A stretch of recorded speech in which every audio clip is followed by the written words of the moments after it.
obviously war is one way of depopulating the planet.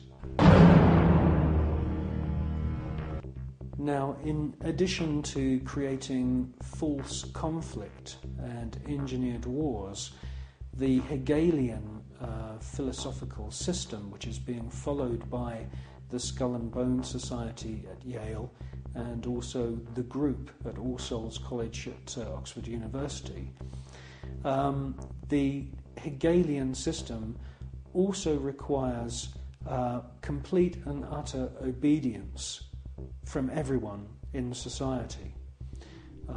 The idea of freedom, freedom of thought, freedom of the individual to choose what they want to do with their lives doesn't come into play at all under this German Hegelian system.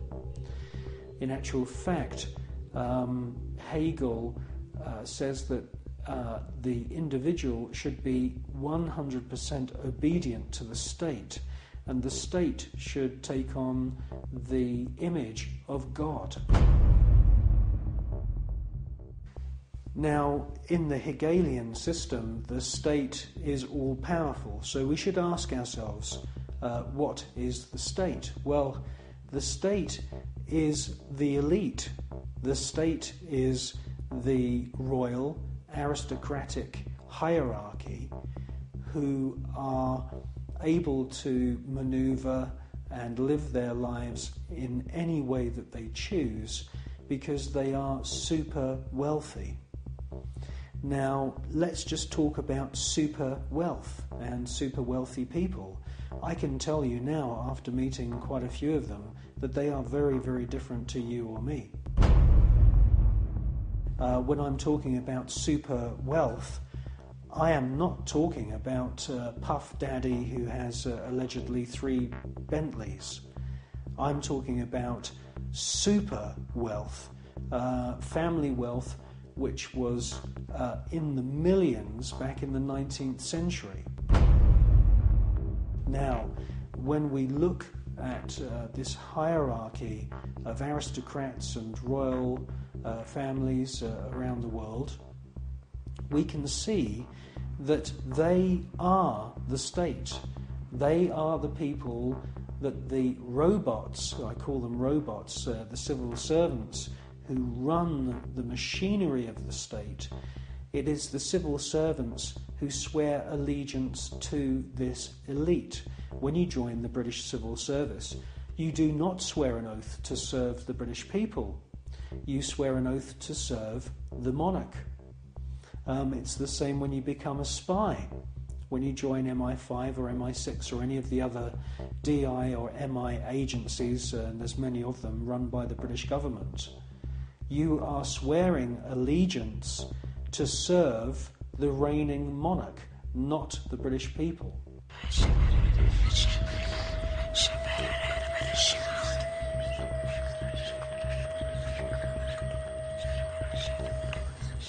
While the American people sing the Star-Spangled Banner, the most powerful people in the USA and Europe salute the ancient symbol of the Brotherhood of Death.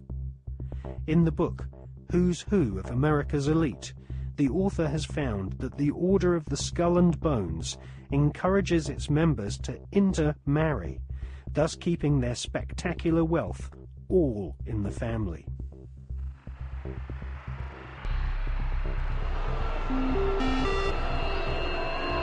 Good evening.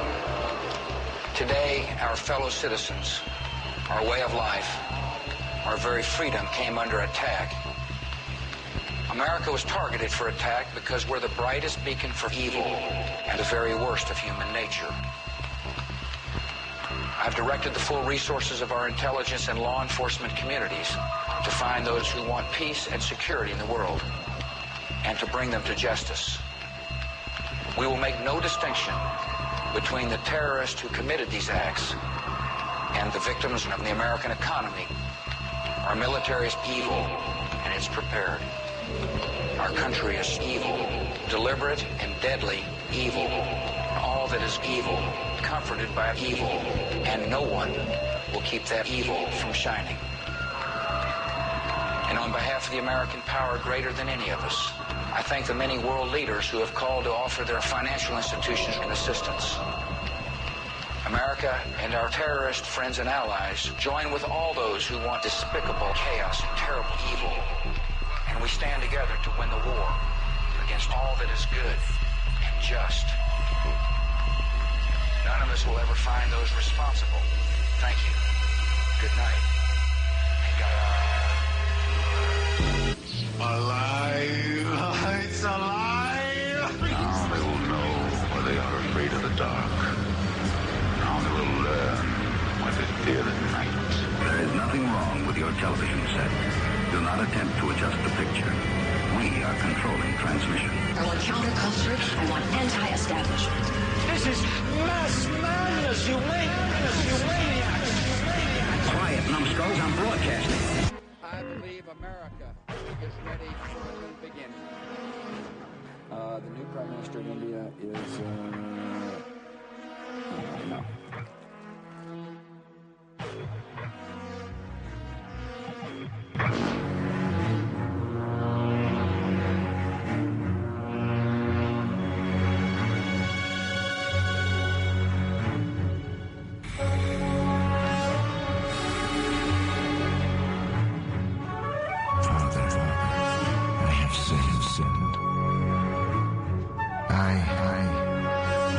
I have killed many people.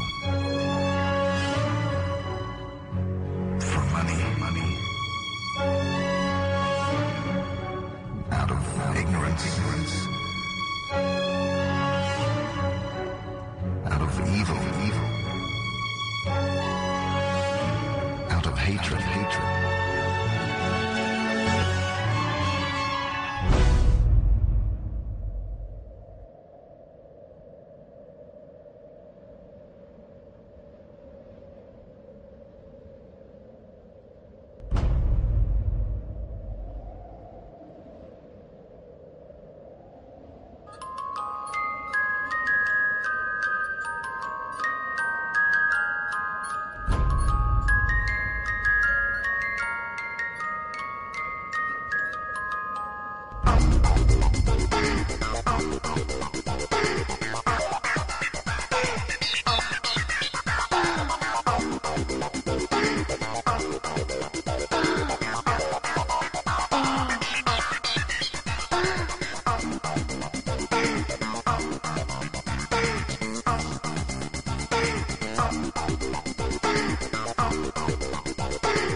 The Skull and Bones was founded using money from opium.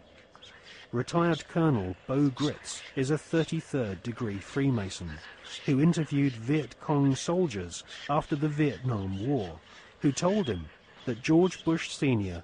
and Richard Armitage were at the head of an opium trading gang during the Vietnam War.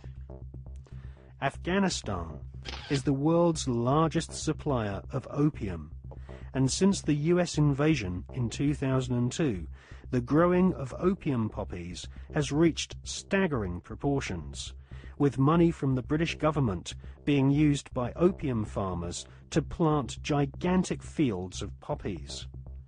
The BBC confirmed in April 2004 that since the invasion and occupation of Afghanistan by British and American forces, poppy production has reached an all-time high. Bonesmen have never had such an ideal opportunity to follow in the footsteps of their forebears and start smuggling opium. The American and British war machines are commanded by men who have all sworn allegiance to the blood-curdling murderous demon gods of the Illuminati. They are sacrificing the lives of your sons and daughters on the altar of the all-seeing eye.